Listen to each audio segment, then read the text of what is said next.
एक बार भक्त शिरोमणि तुलसीदास जी के हृदय में जगन्नाथ जी के दर्शन करके एक शंका का समावेश हो गया कि यह मेरे प्रभु श्री राम का रूप नहीं हो सकते, क्योंकि इन भगवान के ना तो हाथ है, ना पाँव है, ना कान है। आखिर किस प्रकार यह भगवान हो सकते हैं। श्री राम जी तुलसीदास जी के हृदय की यह बात जानकर किस प्रकार उनके संदेह को दूर करते हैं, यह कथा इसी प्रसंग से संबंधित है। नमस्कार, अभिनंदन। मैं अमिता आशीष, आप सभी का हार्दिक अभिनंदन है। आज तुलसी जयंती के अवसर पर भक्त शिरोमणि तुलसीदास जी को कोटि कोटि नमन। आइए सुनते हैं तुलसीदास जी के जीवन की एक रोचक कथा।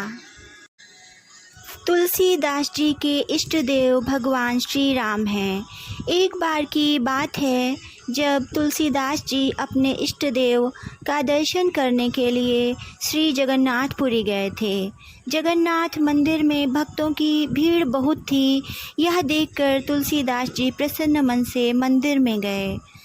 तुलसीदास जी ने जैसे ही भगवान जगन्नाथ जी के दर्शन किए, वे निराश हो गए और उन्होंने विचार किया कि यह हस्तपाद विहीन देव कदापि हमारा इष्ट नहीं हो सकता है, और वे मंदिर से तुरंत बाहर निकल गए और मंदिर से थोड़ी ही दूर एक वृक्ष के नीचे जाकर बैठ गए। तुलसीदास जी अपने मन में विचार करने लगे कि मेरा इतनी दूर आना व्यर्थ हुआ। वे सोचते हैं कि क्या गोलाकार नेत्रों वाला तथा हस्तपाद विहीन यह मेरे श्री राम हो सकते हैं? कदापि नहीं। रात्रि हो गई थी। वे उसी वृक्ष के नीचे थके मांदे, भूखे प्यासे बैठे रहे। भूख से उनका अंग टूट रहा था। अचानक ही एक आहट हुई तो उनका ध्यान उधर गया और उसे सुनने लगे। तभी उन्होंने देखा एक बालक हाथों में थाली लिए पुकार रहा था, अरे बाबा, तुलसीदास कौन है? तभी तुलसीदास जी उठते हुए बोले, हाँ भाई, मैं ही हूँ तुलसीदास, बताइए क्या काम है? बालक ने कहा, अरे आप यहाँ हैं, मैं बहुत देर से आपको ही खोज रहा हूँ। अपने हाथ को आगे बढ़ाते हुए बालक ने कहा, लीजिए, मैं जगन्नाथ जी का प्रसाद आपके लिए लाया हूँ। उन्होंने अपना प्रसाद आपके लिए भेजा है। तुलसीदास जी बोले, कृपया करके आप इसे वापस ले जाएं। बालक ने कहा कि यह तो आश्चर्य की बात है।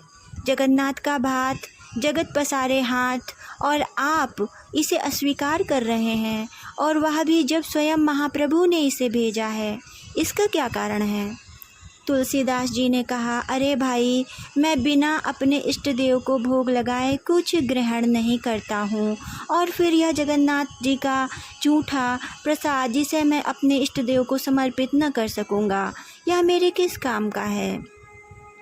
तभी बालक ने मुस्कुराते हुए कहा, बाबा, यह प्रसाद आपके इष्ट ने ही भेजा है, तो आप इसे ग्रहण कर सकते हैं।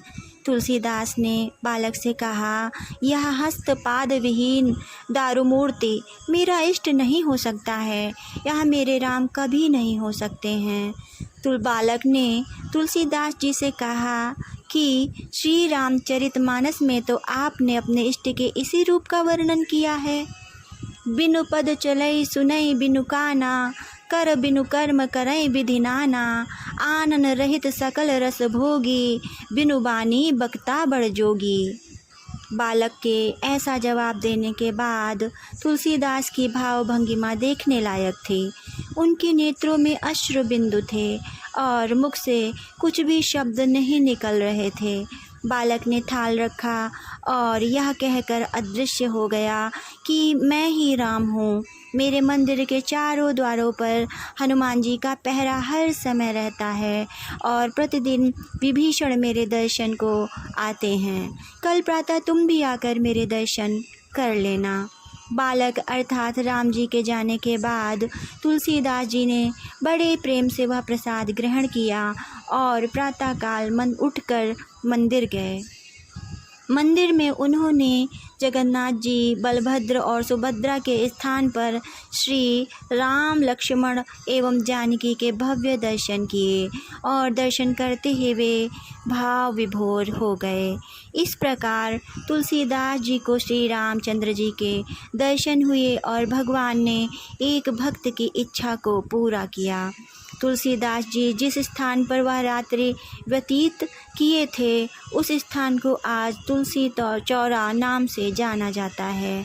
वहाँ पर तुलसीदास जी की पीठ बड़च्छता मठ के रूप में प्रतिष्ठित की गई है।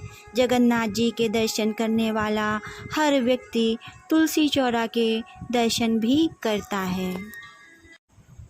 नमस्कार प्रिय मित्रों, अगर आपको यह तुलसीदास जी से संबंधित प्रसंग अच्छा लगा हो तो इसे लाइक तथा चैनल को सब्सक्राइब अवश्य करें तथा अपने कमेंट द्वारा मुझे अवश्य बताइएगा। धन्यवाद। जय श्री राम।